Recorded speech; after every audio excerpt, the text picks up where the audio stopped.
नमस्कार मित्रांनो, मी भूषण महाजन नाशिक.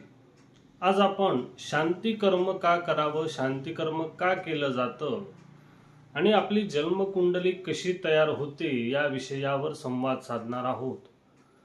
मित्रांनो, प्रथम विचार करायचा झाला तर मनुष्य जन्म कसा प्राप्त होतो याविषयी जेव्हा आपण विचार करू तेव्हा पाप आणि पुण्य जेव्हा सम होतं, सारखं होतं, तेव्हा मनुष्य जन्माची प्राप्ती होते. म्हणजेच मनुष्य जन्माला येतो, तो जीव मनुष्य रूपात जन्माला येतो असं आपण म्हणतो की पापपुण्य सारखं झालं की मनुष्य जन्म होतो. मग मनुष्य जन्माला येणं हे पूर्वसंचितावर अवलंबून असतं. पूर्वसंचित त्याचं उत्तम असेल, पूर्व सुकृत त्याला म्हटलं जातं, ते जर चांगलं असेल, तिथे संचित उत्तम असेल तर त्याला मनुष्य देहाची प्राप्ती होते. मग हाच विषय जेव्हा जन्मासंबंधाने येतो तेव्हा व्यक्ती जेव्हा जन्म घेते तेव्हा ती जेव्हा जन्माला येते तेव्हा काल अधिष्ठात्री दैवत म्हणजे अयन असेल, नक्षत्र असतील, ग्रह असतील, यांची त्या जन्मवेळेची जी स्थिती आकाशात असेल त्या स्थितीनुसार त्या व्यक्तीचं, त्या जातकाचं जन्माची कुंडली तयार होत असते. म्हणजे जन्माला आलेल्या व्यक्तीची तारीख, वेळ आणि ठिकाण, त्यावेळेची आकाशात असणारी स्थिती याने कुंडली तयार होत असते त्या जातकाची, जन्माला येणाऱ्या बालकाची. आणि मग त्याचा जन्म झाल्यानंतर जन्मारिष्ट जनित सूचित तो दोष परिहार व्हावा आणि जन्मपत्रिका, जन्मकुंडली शुद्धी व्हावी याकरता शांती कर्म केलं जातं आणि ते करावं. मग ते जन्म अरिष्ट सूचित अरिष्ट त्याला म्हटलं जातं. मग ते कसं असतं तर त्यावेळी तिथी, वार, नक्षत्र, योग आणि करण या 5 गोष्टी आधी बघितल्या जातात. आणि यामध्ये जे जनन सूचित सर्वारिष्ट जे काय असेल मग ते तिथीमध्ये असतं. तिथी गंडांत त्याला म्हटलं जातं. म्हणजे कृष्ण चतुर्दशी असेल, अमावस्येचा जन्म असेल, ते तिथी गंडांत त्या बालकाचं जनन अरिष्ट असतं आणि ते अरिष्ट परिहार व्हावं आणि पुढे भविष्यामध्ये त्याला फलप्राप्ती व्हावी याकरता शांती केल्या जातात. मग हे तिथीचं आलं. वार असतो, मग तो घातवार असेल किंवा अशुभ वार असेल, त्यावेळी जन्माला आल्यानंतर ते वार झालं.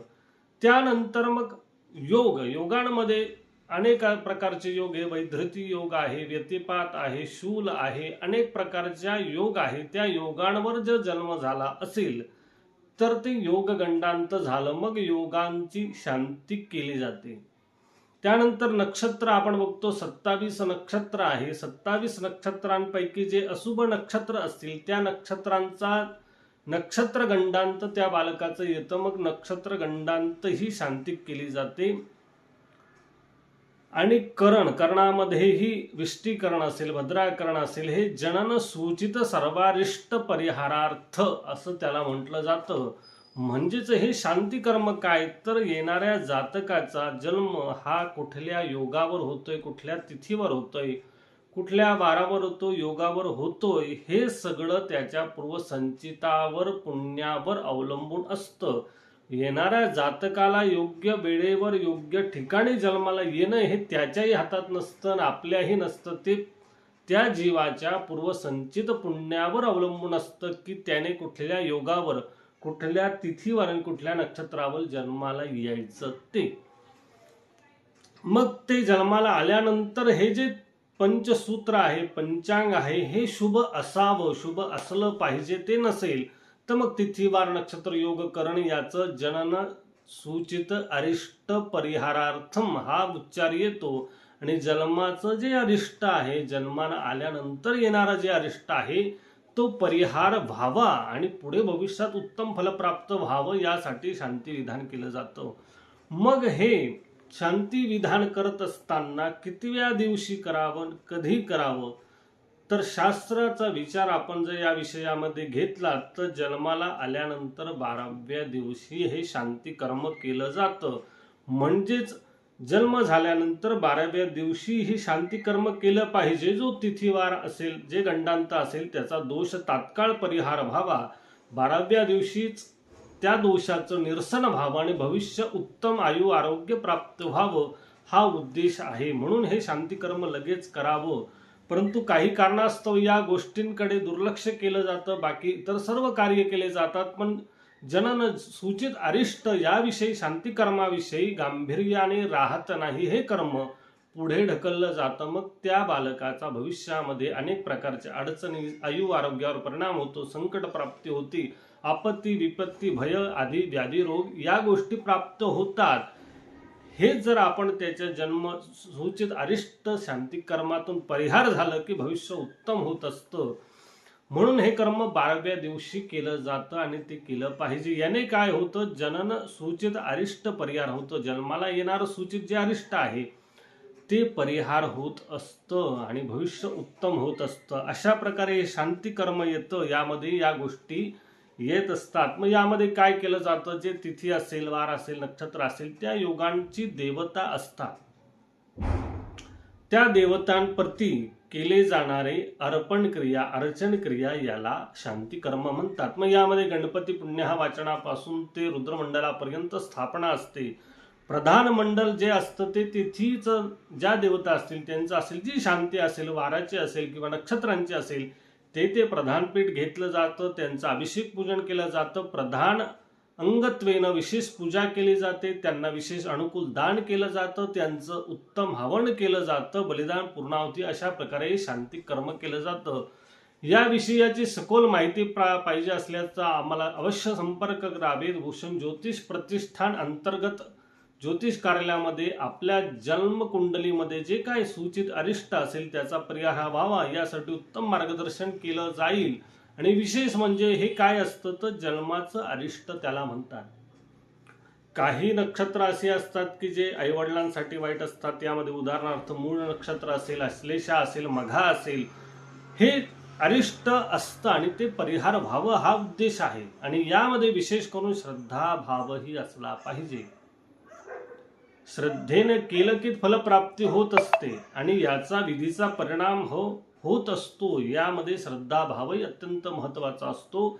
अशा प्रकारे शांती कर्म हे योग्य वेळी केलं तर त्याचा उत्तम लाभ त्या बालकांना होतो, परिवाराला होतो, आई वडिलांना होतो, पूर्ण परिवाराला सगळ्या गोष्टी प्राप्त होतात.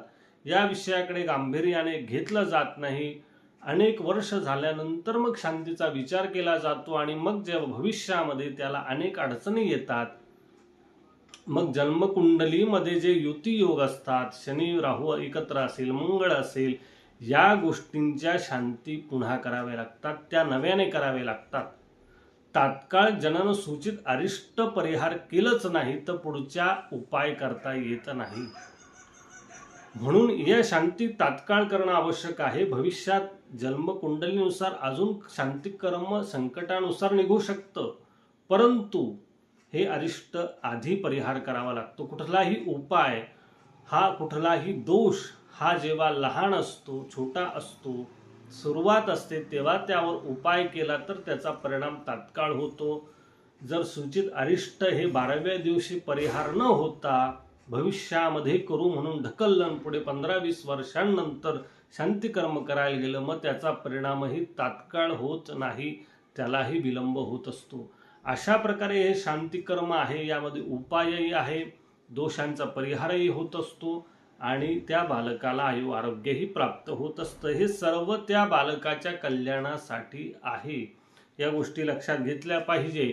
आणि शांती कर्म हे का असतं तर बालकाचा जन्म ज्या तिथीवार गंडांतामध्ये झाला असेल, अनेकांचा जन्म होतोच असं नाही. काही जन्म असे असतात की त्यांच्या तिथीवार नक्षत्र योग करणे हे सगळं शुभ असतं. ते जन्म सूचित अरिष्ट त्यांच्या कुंडलीमध्ये नसतंच, त्यामुळे त्यांना शांती करायची आवश्यकता नसते. शांती करायची आवश्यकता कोणाला आहे तर ज्यांचं तिथीवार नक्षत्र यामध्ये काहीतरी अशुभ आहे, नक्षत्र अशुभ आहे, तिथी अशुभ आहे, काहीतरी अशुभ असेल तरच केली जाते. याविषयी आपण बोललो. पुन्हा नवीन विषयासह भेटू. हा विषय आवडला असेल तर नक्की सबस्क्राईब करा. धन्यवाद.